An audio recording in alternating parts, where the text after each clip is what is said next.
Thank you very much. I think that was a much too kind introduction, but I've come to learn that California hospitality is always much too generous to those who come here, so thank you indeed.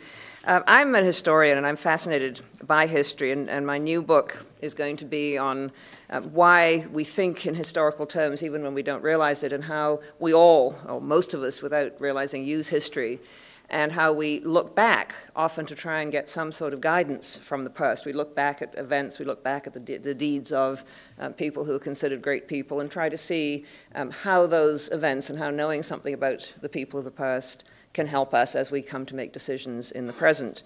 One of the things I've always been fascinated by when I write history is the intersection between the great forces of history and the individuals who sometimes push those forces in one direction or another. And it's always very difficult to get the balance, very difficult to say history is made entirely by individuals and ignore the forces, but very difficult, I think, also to say that history is made entirely by economic forces, social forces, political forces, ideological or religious forces, and ignore the individuals. And so I've always tried to look for moments in history where you see this balance being played out, the individual at the heart of things who has to make a decision. I'm also interested in the moments in history which seem to me really to make a difference. There are times in history when we say before that it was different. Before 1914, before the First World War broke out, the world was a different place. After that war broke out, it became a very different place. It was really, I think, a watershed. Before and after September the 11th, the world was a different sort of place, and I think we're all conscious of that. And I would argue that the opening to China, and in particular President Nixon's historic trip there in February 1972, was another of those moments. The world didn't look quite the same after he had gone there.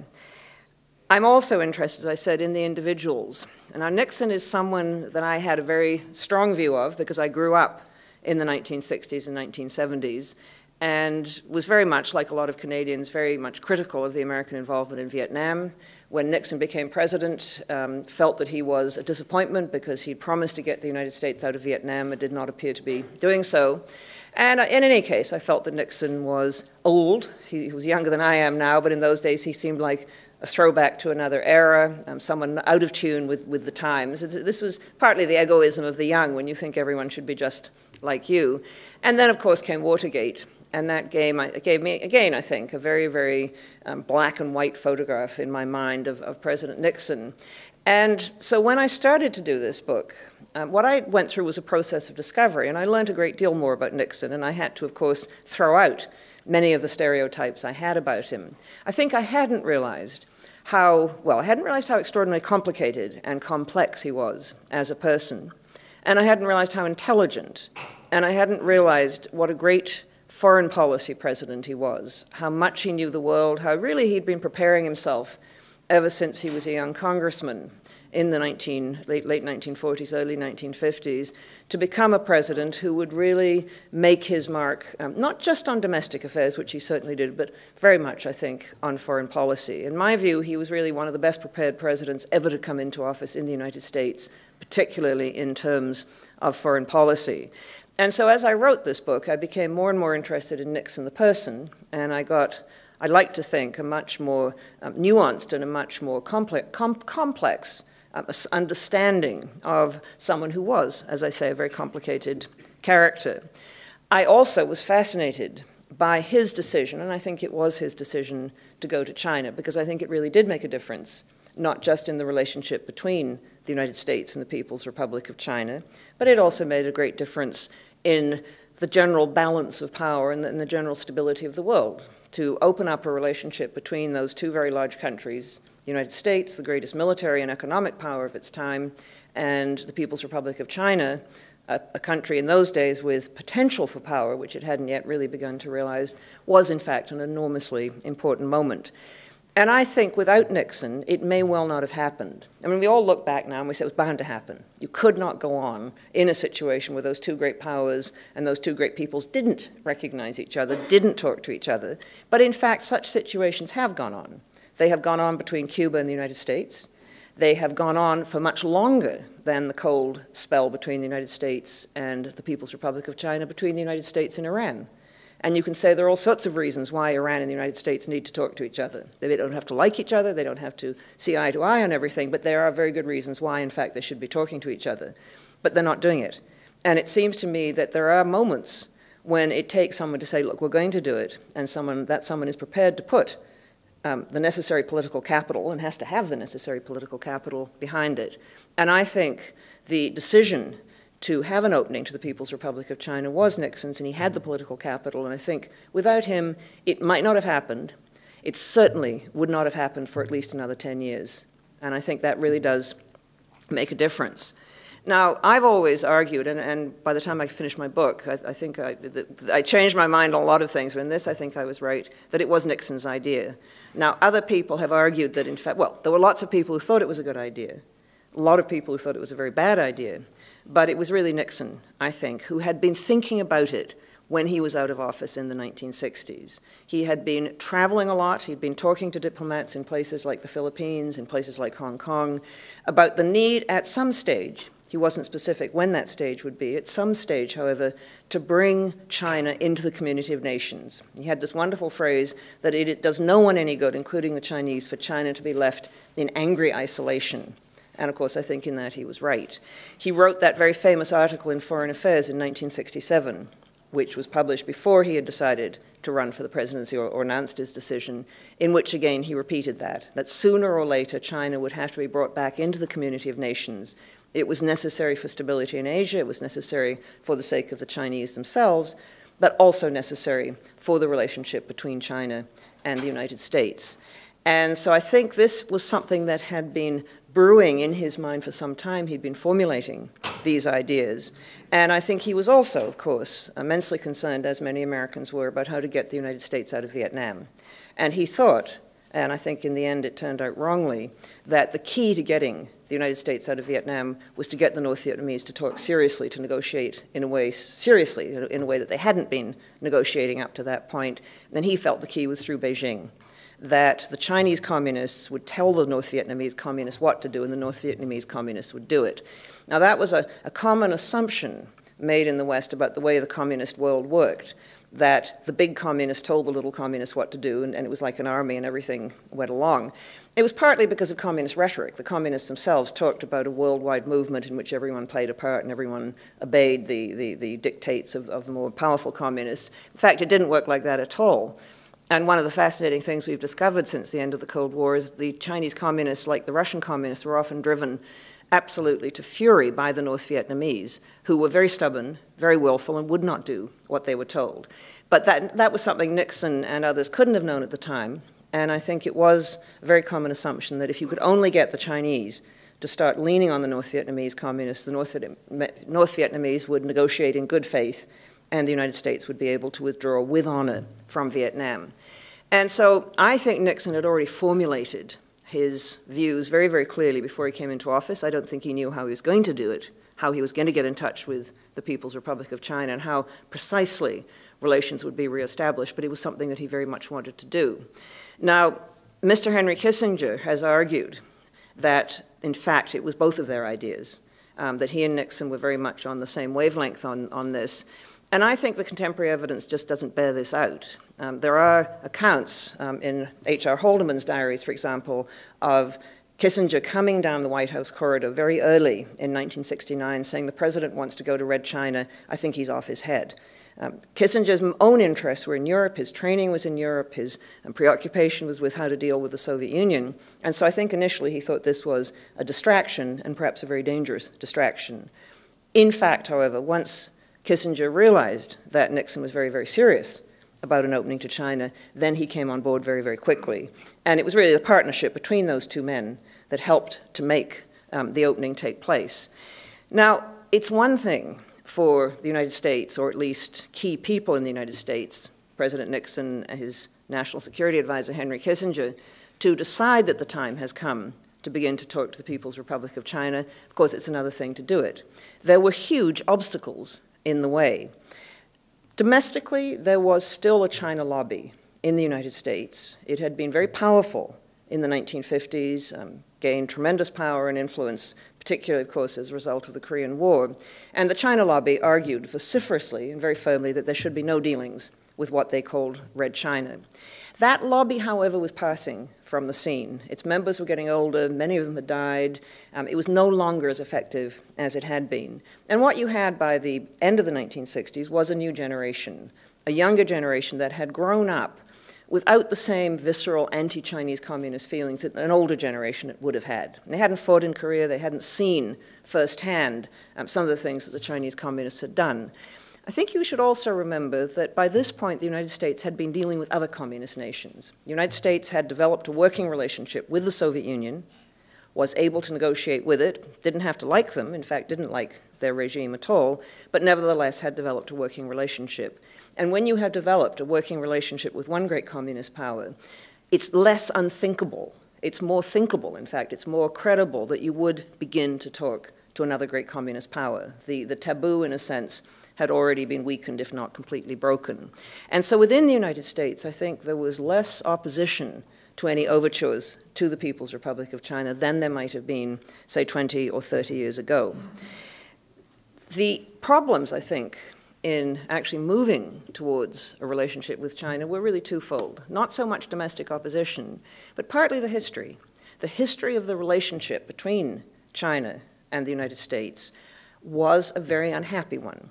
It had not always been unhappy. I mean, it's a long relationship. It goes back into the end, back at least until the end of the 18th century, and at times had been actually quite a warm relationship. And many young Chinese, as their own society went through really fearful turmoil in the course of the 19th and early 20th centuries, looked to the United States as a model of the sort of society they would like to build in China. There was a young Chinese student in South Central China, for example, in the 1980s, going to school, who had as his two great foreign heroes George Washington and Abraham Lincoln. Now, he grew up to be Mao Zedong and grew up to be the leader of China and grew up to be very hostile towards the United States. But there was, within that relationship between China and the United States, there was both a negative side and a positive side. And the positive side was that a lot of Chinese had actually looked to the United States as a friendly power and as a model. But since 1949, there had basically been no relationship between the two countries. Their rhetoric had been hostile to each other. They had, of course, fought each other in Korea in the early 1950s, and they had maneuvered throughout Asia to gain friends and influence people one against the other. And the history itself became an obstacle in suddenly saying, look, we want to forget the past. You can't just forget the past like that. That relationship had plunged into a deep freeze between 1949 and the end of the 1960s. And that had built up its own set of memories and its own momentum. I mean, just to give you, and you probably all know this, but just to underline how profound that deep freeze was, there were, of course, no diplomatic representative exchanged in that period between the United States and the People's Republic of China. There was no trade. No journalists from the United States went to China to report on China for the American public. No Chinese journalists came to the United States to do the same thing. No academics visited each other's universities. No tourists went to each other's country. No people in business came to each other's countries to invest, to trade, to learn, to have discussions. If American citizens went to the People's Republic of China in this period, they ran the risk of losing their passports. The State Department made it quite clear that there were certain countries that holders of American passports couldn't travel to. Occasionally, the two had to talk to each other because occasionally there were issues, but they talked to each other in Warsaw, where each had embassies, and those talks were pretty much low-key and very much out of the public eye and dealt with very specific issues: prisoners of war left over from the Korean War, American yachtsmen who had foolishly ignored warnings and gone sailing too close to the China coast and had been picked up by the Chinese authorities. In Hong Kong, there was a huge American consulate. Hong Kong at that point was a British colony, and so the United States had relations with it. There was a huge American consulate, part of whose job it was to try and figure out what on earth was going on in China, because the United States really had very few sources of information. They could read the Chinese press and did, but the Chinese press in those days was not very informative, and they had no one there who could tell them what was going on. And so what they would do is they would look at things coming in from China. I met an American diplomat who said, as a young diplomat, part of my job was to go down to the railway station and look at the boxcars coming in from China, and you could tell from the characters on the side which province of China they came from. And if the pigs in those boxcars, because livestock would be sent live, literally, into Hong Kong, if the pigs looked thin, we knew that particular province had been having a rough time. If the pigs looked fat, we figured harvests were good. The other story I love, and forgive me for telling it because I did put it in my book, but I think it's such a great story. What they also had to do, apart from trying to figure out what was going on in China through whatever means they could, was to make sure that no Chinese goods exported, which was legal from the People's Republic of China into Hong Kong, could then, or were then being re-exported to the United States, which was not legal. And so I remember it as a child, there was a great concern about wigs. There was a fashion in the 50s for very elaborate wigs, and you could buy very good, cheap wigs in Hong Kong. And so a lot of American tourists were buying their wigs in Hong Kong, or they were being shipped from Hong Kong, and suddenly there was a great furor in the press. Were these Chinese communist hair? And what did that mean for the heads of Americans, good Americans, who were putting those wigs on their heads? The other one I loved was the great chicken and egg conundrum, which actually had to go back to Washington, because live chickens would be brought in from the People's Republic of China to Hong Kong. Now, it's quite clear those were communist chickens, and so if they were killed or their feathers were turned into pillows, those could not go to the United States. But the tricky question was the eggs. If a communist chicken came into Hong Kong and laid an egg, was the egg, because it was laid in Hong Kong, free, democratic egg, or was it a communist egg? Now, we laugh, and I like the story because it is funny, but it does say something about the profound freeze into which that relationship had been plunged, that, there was this concern that there should be no contact, and indeed there almost was no contact. So that was one of the obstacles, just the history, the past, the memories of places like Korea, the memories of hostility, the memories of the rhetoric. I mean, whenever the Chinese press referred to American presidents, they tended to put blood-sucking vampires in front of the names. Whenever the American officials referred to China, they tended to call it Red China. They didn't call it the People's Republic of China, and they tended to say pretty rude things about Chinese leaders. That was one problem. Another problem, of course, was the attitude of the Chinese themselves. The Chinese had made it perfectly clear, the communists, when they took over in 1949, that they didn't want to talk to the United States. Mao Zedong said in 49, China leans to one side, and he meant in the Cold War, and the side he was leaning and China was leaning to was the Soviet Union. And so it wasn't just on the side of the United States that there was suspicion, hostility, fear towards the People's Republic of China. You got exactly the same thing on the part of China. So what began to make it possible for Nixon to begin to rethink American policy, and what began to make it possible for Mao to rethink? Well, in the case of the United States, it was partly, as I said, domestic opposition to any such thinking was dying out, and there were lots of people beginning to say, this is a bit odd, why don't we even talk to them? But I think Vietnam was enormously important here. Vietnam was a trauma for the United States. It damaged the American armed forces. It damaged American credibility. If one of the most powerful countries in the world, or perhaps the most powerful country, could not deal with a small, backward Asian power, what did that say for its capacity to lead the Western alliance in the Cold War? It damaged American relations with its allies. In many ways, and Nixon was very conscious of this, it really hurt American prestige. And prestige is very important in international relations. I mean, your hardware is important, but how people think of you and whether they believe you're going to do what you say you're going to do is also very, very important. And so I think President Nixon and others, Kissinger too, were very worried about what Vietnam had done to the United States, both internally. I mean, the first year of Washington's presidency in Washington, there was a massive march of war protesters on Washington. And Haldeman writes in his diaries, it was a bit odd as the smell of tear gas came into the windows of the White House, and some of the more violent protesters put up the North Vietnamese flag. He said it was very odd to see right in the middle of Washington. So I think there was real concern that Vietnam was damaging the United States at home and damaging it abroad. And so what Nixon very much wanted to do was get the United States out of Vietnam, and as I say, he thought the route to that was through Beijing. The Americans were also, and again, I think this is very much reflected in Nixon's and Kissinger's words and writings at the time, they were very concerned about the relationship with the Soviet Union. The Soviet Union, of course, was rather enjoying the spectacle of the United States being bogged down in Vietnam and was being difficult on what both President Nixon and Henry Kissinger felt were very, very important negotiations, arms control negotiations and other sorts of agreements, and the Soviet Union was quite frankly dragging its feet. And so I think there were a number of factors that made talking to China look very, very important. Now, in his memoirs, Henry Kissinger says, you know, when we talked of the opening to China, we never had anything so crude in mind as playing a China card against the Soviet Union. Now, I would disagree with him. I think that's exactly what they had in mind. I don't think it was crude at all. I think it was a very sensible thing to do. Because the other side of the world, and the other part of the equation, of course, is China. And factors were pushing China also towards a feeling that maybe they needed to begin looking for friends, and maybe they needed to begin looking at the United States. The Chinese had fallen out with the Soviet Union at the beginning of the 1960s, and that had been a very public falling out and a very bitter one, as disputes within a family will be. I mean, in a way, the Chinese, I think, hated and resented the Soviet communists more than they hated and resented the American Democrats, because I think they felt that the Soviets were part of the same family, and they'd really, family disputes can be like that. China had also, through Mao's policies, through its own doing, had really weakened itself in the 1960s. Mao had launched the Cultural Revolution in 1966, which was a monumental folly and horror inflicted on the Chinese people, which weakened the capacity of China to feed its own people, produce enough goods for its own people, and also weakened its capacity to defend itself.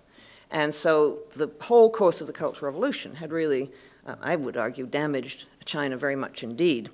What is more, by the end of the 1960s, China, and this was partly as a result of the Cultural Revolution, but other factors as well, had very few friends. It had fought a war with India, the other great Asian power. It had no relationship at all with China. It was on very bad terms with Indonesia after 1965. It was on very bad terms with the Soviet Union. Its main and most loyal friend in the world was Albania, which is a charming little country in the Adriatic, but really not a counterbalance for all the enemies that China was busy accumulating. In 1969, the extent of China's vulnerability was brought home very sharply because there were armed clashes on the borders between China and the Soviet Union. And in the fall of 1969, there were rumors that the Soviets were planning a preemptive attack on China. Soviet diplomats would go around at diplomatic receptions and they would sidle up, often to an American diplomat, and say, I have a hypothetical question for you. And the American diplomat would say, oh, what's that? And the Soviet diplomat would say, what would your government do if we were to drop a few nuclear bombs on China? And just a few. And the Americans, of course, said our government would be horrified, and this would be very dangerous and very destabilizing to the world, and furthermore, the fallout would probably fall on us rather than you, so for all sorts of reasons, we don't approve of it. And of course, word of this got back to the Chinese. And we now know, thanks to the documents that have been coming out from the Chinese side, that there was a real panic in Beijing in September and early October 1969 when sections of the leadership, including Mao himself, became absolutely convinced that the Soviets were about to attack.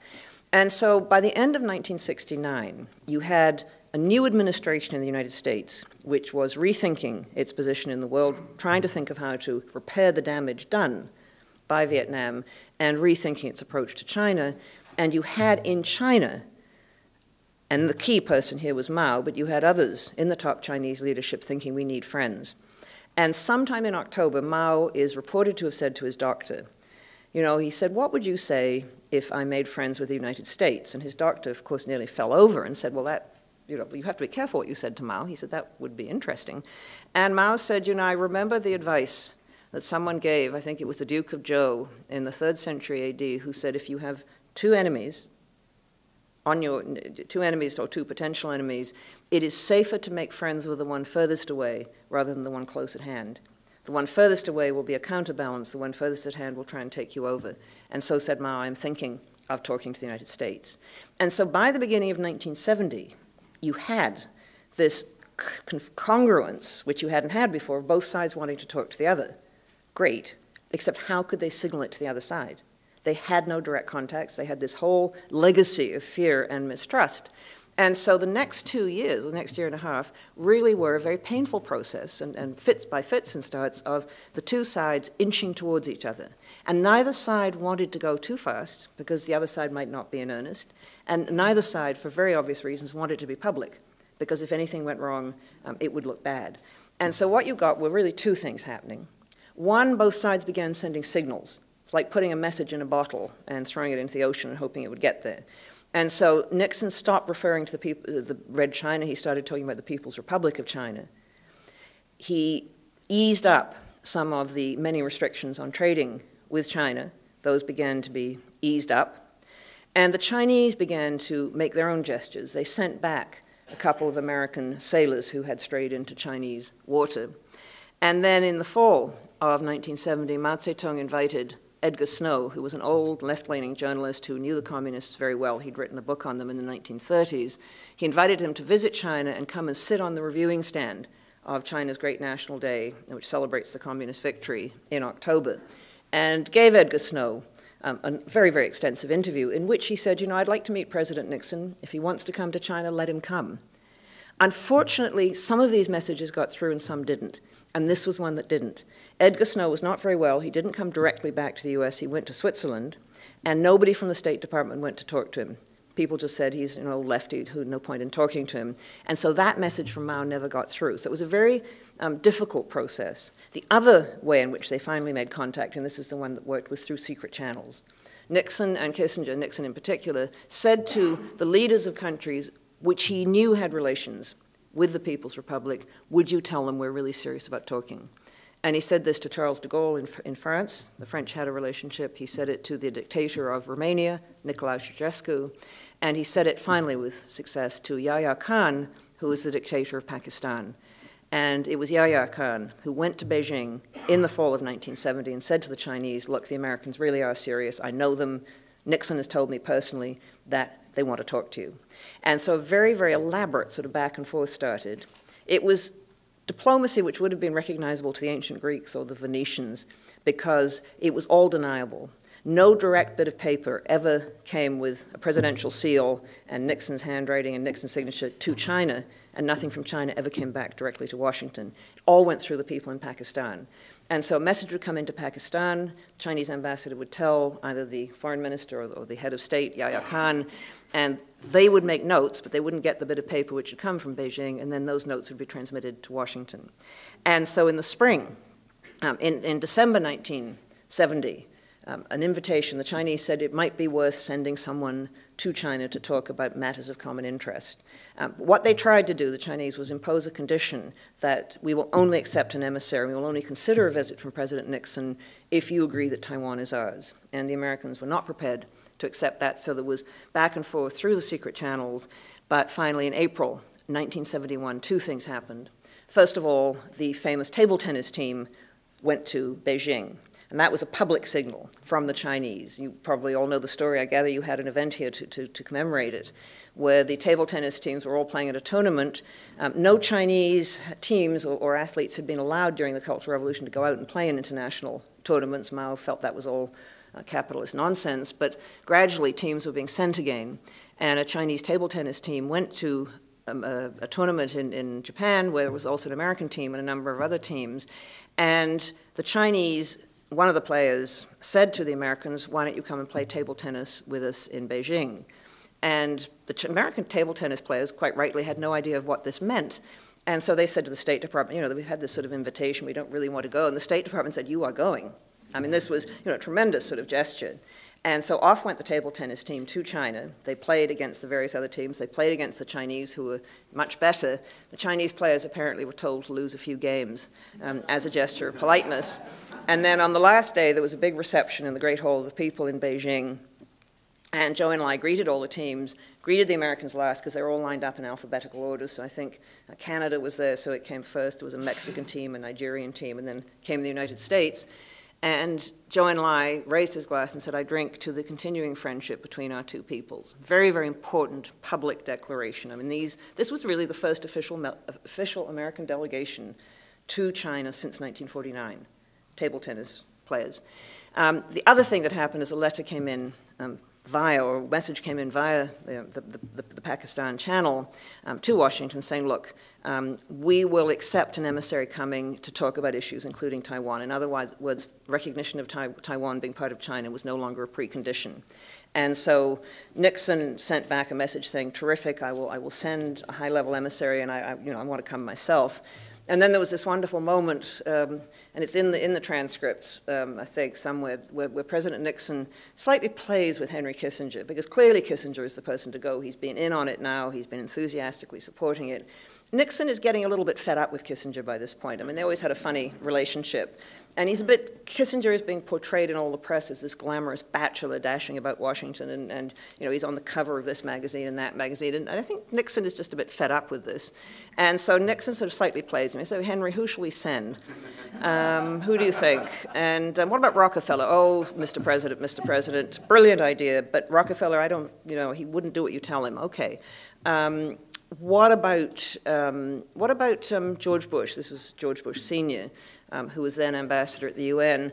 Mr. President, he's too soft, too soft. Well, you're probably right, Henry. I know, said Nixon. What about Thomas Dewey? Elder statesman. Great idea, Mr. President, but he's been dead for 3 months. So at this point, you can see what's happening. Nixon says, okay, Henry, I think you better go. Well, off Kissinger goes, this famous secret trip, all kept very, very secret, and I think rightly. I mean, sometimes the penchant, the enthusiasm for secrecy that both President Nixon and Henry Kissinger had, I think sometimes acted against them, but I think in this case they were absolutely right to keep it secret, because if the press had got wind of it, the Chinese would have been spooked. It might well not have happened. So off Kissinger goes. He's in Pakistan on what is meant to be an ordinary fact-finding trip. It is said that he has got sick. He'd picked up something in Delhi, it is said, which incidentally infuriated the Indians, who already thought that the United States was too favorable to Pakistan. And he was going to cancel all engagements and go away to the hills for the weekend. And that night at Rawalpindi Airport, 3 in the morning, a car drives up. A shortish man wearing a floppy hat and dark glasses jumps out and runs up the steps of a Pakistan International airliner. There happened to be a correspondent for Reuters there, the big news agency, and he called over a policeman and said, the correspondent was seeing his mother off on a trip, and he called the policeman over and said, what's going on here? And the policeman pulled himself up and said, oh, that's Mr. Kissinger going on a secret trip to China, sir. And, really one of the scoops of the century, I think. And so the Reuters correspondent dashed to the teletype, I think they still used teletype in those days, sent back to London, Kissinger has gone to China. And in London, apparently, they got the bit of paper and they said, oh, Lord, he's been drinking again. And so they didn't publish it. Anyway, you know the rest of the story. Kissinger went. It was agreed that Nixon would be invited. They tried to hammer out the communique they were finally going they would have at the end of the Nixon visit. Very tough negotiations over Taiwan, and in the end, what they were going to decide to do was agree that each saw it differently. And the Chinese never made a firm commitment, but they gave, I think, at least the sense that they wouldn't use force to try and reunite Taiwan with China. We've waited, said Zhou Enlai, for 50 years. We can wait a few more years, for this to happen. They talked about Vietnam, but the Chinese were very non-committal, both during Kissinger's visit and then when Nixon was there, saying, really, this is between you two people. We suggest you sort it out with them. And they talked around the Soviet Union. The Chinese didn't really want to talk too directly about it, but every so often they said our northern neighbor or people who are difficult. And there was a sense. The Americans certainly tried to give the reassurance that they would support the Chinese if they got into difficulties with the Soviet Union. Nixon himself went, as you all know, in February 1972. And I think some of us are too young to remember, but some of us will remember that trip because it was extraordinary. It was extraordinary to even see China, because it was a mysterious world. It was a world that we hadn't seen. It was a world that was closed off to us. Canada had just the year before established relations with China, and we had one correspondent then, so we had some sort of sense. But I think for most of us, in Canada, but certainly the United States, this was still an unknown country. I mean, the image that a lot of the American journalists used, and Nixon himself used, was going to the other side of the moon. And I think that was what it was like, to see the pictures of Tiananmen Square, to see pictures of Nixon on the Great Wall, to see pictures of Nixon in the Forbidden City, to see Zhou Enlai and Nixon toasting each other's peoples. I mean, this was absolutely extraordinary. What came out of that visit, I think, was nothing terribly concrete at the time. But what came out of it was the tremendous symbolism. I mean, I think everybody knew that a new era had opened in the relationship between China and the United States, that things weren't going to flow smoothly, but they were not going to go back to what they had been. Things were somehow different. I mean, I think symbols can often be very important in international relations, and I think this was a hugely important visit. What it did was open the door, and that was it. Not yet lead to full relations, not lead to the extraordinary trading and other sorts of relationships that we see today, but it opened a door. That door remained only partly open for about 5 years, 5 to 6 years after the visit, partly because of Watergate. Nixon was not able to consolidate what he had done, and the ensuing turmoil in the United States because of that, the crisis over that, but partly also because Mao was sick and no longer able really to take control of things, and there was a very complicated power struggle around him before and after his death. And so it really wasn't until the late 1970s that things calmed down in both countries enough for momentum to be picked up again. And in the People's Republic of China, you've got Deng Xiaoping re-emerging as the key power after 1978, and he was committed to opening China up, to trying to undo the damages of isolation and the Cultural Revolution. And you had in the United States Jimmy Carter, President Jimmy Carter, coming into office, who was also committed to trying to build on that first opening. And so it wasn't until 1979 that you got full diplomatic relations being established. But then, of course, things really took off with the results that we see today. I mean, I forget how many American tourists and other visitors now visit China every year. I think it's something like 800,000. And I have no idea how many Chinese come to the United States, but I imagine it's very high indeed. It's a trading relationship, it's an economic relationship, it's a strategic relationship. And I would argue that really it was Nixon who made it possible. In the famous words of the Star Trek, who says it? Someone says there is an ancient proverb, only Nixon could go to China. Thank you. Dr. Spock. Yeah, thank you. Thanks very much.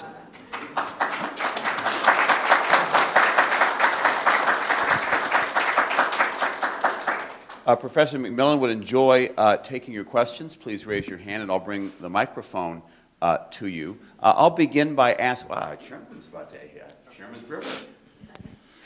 You know, you are in person, very much like the book, a wonderful storyteller. Oh, thank you. Not only is the content, but your style is wonderful. If only President Nixon could have gone to China, could anyone other than Henry Kissinger have been his emissary? Good question. Could anyone other than Henry Kissinger? I think Kissinger was absolutely ideal for it. I don't think the Secretary of State, William Rogers, could have done it. I think he was an extremely good lawyer, by all accounts a thoroughly decent person, but not the sort of negotiator that Kissinger was. I mean, when I read, the transcripts are all there pretty much of their discussions, and what struck me as I read through them was the sheer stamina that you need to be a really good negotiator. You can never let anything go. Because, of course, this key in negotiations is when you're absolutely exhausted at 2 in the morning. And these often went on. The Chinese loved to negotiate late at night. And they loved to throw things in just at the last minute when they knew the American plane was ready to go. You know, it's a good technique. But you know, the ability not to miss a little detail. You know, when Joe and I would say, oh, there's just one little thing, you know, we wanted to mention. Kissinger was extraordinary. I mean, I really had such admiration for his skill as a negotiator, his intelligence. He could hold all this stuff in his mind. He is amazing because he came out of the academic world, really with very little grounding, no training as a diplomat. I talked to someone who was a Canadian ambassador in Washington, and who knew Kissinger, or knows Kissinger very well, and he said he's the only person I've ever known who became a diplomat sort of on the go. He said, you know, to be a diplomat takes a lot of training. And you spend years sort of learning how to do it. I don't mean the sort of formal stuff about how to you know, present your credentials and stuff, but how to actually to really do hard negotiations. I mean, you think of how long it takes labor lawyers to become good negotiators. You know, it is not something you can just pick up, and you can't just read a manual on it. Kissinger was extraordinary.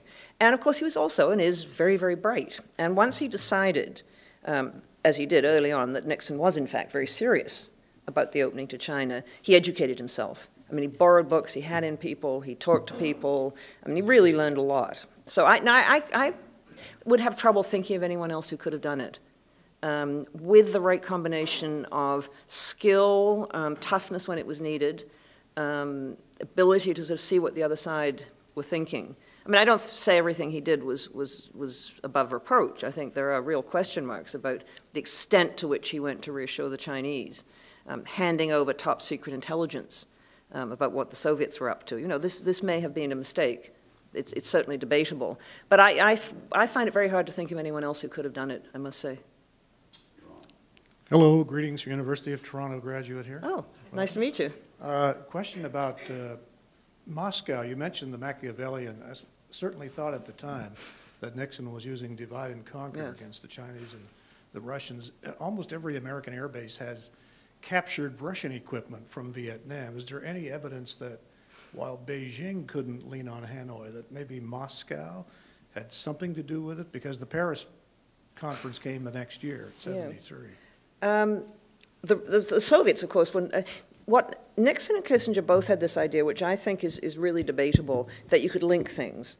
So that if the Soviets wanted, say, more trade, wanted to buy American wheat, for example, or they wanted access to American technology, the Soviets would understand that what the Americans wanted as a quid pro quo was Soviets to use their influence with North Vietnam. And the Soviets never saw it like that. I mean, the Soviets put things into different boxes. If we can cause trouble for the US and Vietnam, fine. We'll talk to them about things without linking them. The Soviets weren't prepared to put pressure on North Vietnam. You know, from their point of view, it's rather like the Americans later felt about Afghanistan. You know, Vietnam was tying down the United States. It was weakening the United States, so much the better for the Soviet Union. And so the Soviet Union continued to send huge shipments of weapons down. There's an interesting sidelight here. They sent them down by boat, of course, into Haiphong Harbor. They often sent them by train through China. And the North Vietnamese used to complain bitterly that when the boxcars came, the Chinese had taken a tithe. They'd usually taken about 10% of all the weapons and kept them. So there's very, very real complaints. But the Soviets were not prepared to put pressure on. And the Chinese weren't either. In fact, the Chinese stepped up their aid to the North Vietnamese after Nixon's visit. I mean, they wanted to make it quite clear they weren't reneging on their obligations to a fellow communist power. Even though they couldn't stand the North Vietnamese, they nevertheless felt obliged to support them.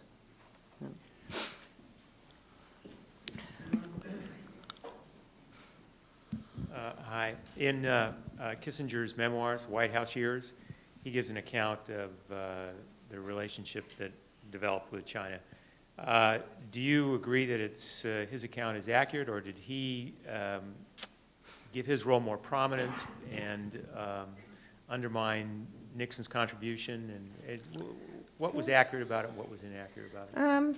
It's hard to tell. My sense is that he did give his role more prominence. You know, and that happens. I mean, we all do that. You know, we're part of something great in the past, and we want to say that, yes, we were right in there. You know, we were very important. My own sense, it's not just the memoirs, it's the interviews he's given since. And, of course, he has the advantage over Nixon in having lived longer. No, seriously, I mean, in terms of history, he goes on talking about this, and he takes credit, I think, for the China initiative. He certainly supported it once he realized Nixon was serious. But I really think if you're going to give credit, it goes to Nixon. And Kissinger, I think, doesn't lie in his memoirs, but he gives a particular interpretation to things. And he certainly, I interviewed him once, and it was just out, and I'd been reading about it, and I just read this Haldeman thing, you know, when Kissinger comes down the hall and says, I think the president's lost his mind and wants to go to Red China. And I said, Mr. Kissinger, were you and Nixon always on the same wavelength? And he said, absolutely. Absolutely. Well, perhaps he was right, but it seems to me that if you're looking at initiating, I really think it's Nixon. Because you can see Nixon's thinking in the 1960s. Kissinger says almost nothing. I mean, I've looked at what he was writing in the 60s. He says almost nothing about China. I mean, I think he just wasn't looking at it. He was very much focused. And you think of his training in his own background. You know, he was very much looking at the balance of power in Europe. And I think he just wasn't interested. I don't think he went to Taiwan until after his trip to China in '71. He hadn't traveled much in Asia. He didn't have Nixon had traveled widely everywhere, but had traveled a lot in Asia. He knew a lot of the Asian leaders personally. And Kissinger didn't at that stage have that relationship. So my own sense, without wanting to be, I don't want to suggest that he's telling lies, but that he is perhaps playing up his own role and perhaps downplaying Nixon's role in this. Hi, ma'am. I'm with Sintao Daily in Los Angeles. I'm a reporter. And I have one question that you mentioned in the early time, the China lobbying are very powerful. I want to know who are doing China lobby at that time and why they do that. Thank you. The China lobby, when China, during the Civil War, after the Second World War, the United States was very keen, if possible, to broker a ceasefire between the Kuomintang, the nationalists, and the Chinese communists, which didn't work. General Marshall went out there, tried to get a ceasefire. It lasted for a very short period of time. And the United States, although it didn't support the Kuomintang wholeheartedly, clearly would have preferred that they had won the Civil War rather than the Chinese Communists. And there were a number of people in the United States who argued that the Truman administration had essentially committed an act of folly, if not treason, in not throwing huge amounts of support into the Kuomintang. In fact, the United States didn't have the support to throw at that time. And the US military were did not want to get involved in a ground war in Asia. And American attention was much more concerned with Europe, where things were very, very tense with the Soviets in the late 1940s. So what you had were people in the United States who argued that mistakes had been made in China, that the United States should have prevented the communists from winning. I don't think it was actually within the capacity of the United States to prevent the Kuomintang from losing and the communists from winning. I think that was something the Chinese have settled for themselves. And I think it wasn't, it was beyond the capacity of any outside power to have made a difference one way or the other. That's my view. But there were people, Henry Luce, who was the publisher of what in those days was sort of hugely important. Print media in those days was really the main way. It was really, this was before television news became so important, so, or of course no internet. Henry Luce was the publisher and owner of Time magazine, Life magazine, Fortune magazine. Hugely influential. There were people like Anna Chenot, who was the widow of an American Air Force general who'd been involved in working for Chiang Kai-shek, the nationalist leader. There were various Republican, they tended to be Republicans more than Democrats. There were various Republican congressmen, Carl Munt, I think, who came from Nebraska, if I'm not mistaken, and someone else. South Dakota, sorry, I apologize to anyone who comes from South Dakota. And there was another one, Walter, sorry, my mind is going, but these were people of influence, both in Congress and in the media and in sort of business circles and elsewhere. And so they were called collectively the China Lobby. They didn't call themselves that. I think they called themselves the Committee of 1 Million. They had another name. But they were organized. They acted effectively as a lobby. And so if there were suggestions, which, from time to time, someone would say, perhaps we need to move beyond this deep freeze and actually talk to the People's Republic of China. And the lobby would be very vociferous, and there'd be questions in Congress, and there'd be complaints. But by the late 1960s, a lot of the guiding lights had died and had disappeared from the scene, and the lobby itself had pretty much fizzled out. And so the impetus behind it had gone, and there wasn't a younger generation coming along to fill the shoes of those who'd founded it. So that's what the China Lobby was. Right here.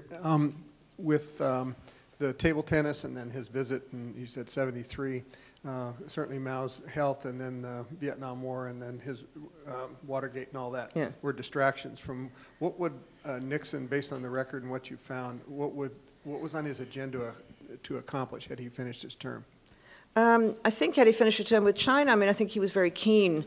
He didn't go back himself in 73, Kissinger did. And I think he may have gone twice, but I think Nixon was very keen to move towards a more formal relationship, full diplomatic recognition. What they had was what was called an office, a legation in each capital. But I think Nixon was very keen to move further on it, and it simply didn't happen. I think he would like to have had perhaps more of a military and strategic relationship, directed, of course, against the Soviet Union. I don't think he was going to get that. I think the Chinese were very cautious on that one, and you can understand why they would be cautious.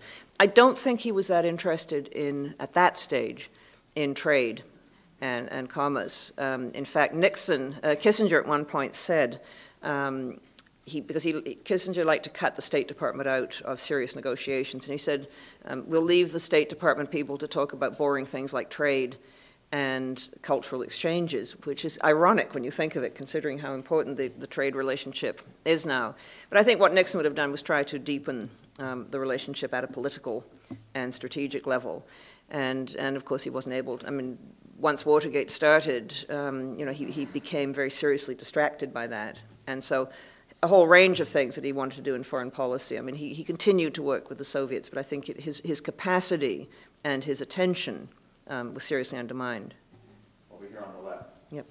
In '76, I lived in Singapore when Mao died, and I was talking with one of the members of Lee Kuan Yew's government at that time, and he said that in his understanding and working with the Chinese government that Zhou Enlai was really the brains behind it all, that Mao Zedong was definitely the face, the moving face of the communist movement since the Long March in 27 and the Civil War in 49. But that, in his opinion, in dealing with the two men, that Zhou Enlai was really the person who had the structure, the mentality, the diplomacy to do everything behind the scenes. He was a great number two man, but really the brains behind everything. What would be your response to that? Zhou Enlai was certainly very clever. He did carry out the negotiations, but really I think the historical record shows that he didn't do anything without Mao's say-so. He was subordinate and dependent, subordinate to and dependent on Mao, to the extent that when he was sick with prostate cancer, he could not have an operation until Mao said he could. He had survived in the brutal internal politics of the Chinese Communist Party, basically by throwing his lot in with Mao and supporting him. And so Zhou Enlai would never have taken the initiative in doing anything without Mao's say-so. And so although Mao didn't, Mao did in fact get involved with the details. I mean, it was Mao who said, invite the table tennis team to come to China. It had to go to Mao, and he made the decision very late at night. It was Mao who said, okay, we will push this ahead, and we will have Kissinger come to China, and we'll have Nixon come to China. So Mao set, I would say Mao set the policy, and he set the great strategic policy, but sometimes also dealt with the details, but Zhou Enlai carried it out. Zhou Enlai was extremely intelligent and a great negotiator. I mean, he and Kissinger were a real match for each other, but he would not have done a thing without Mao's say-so. You just didn't do it if you wanted to survive.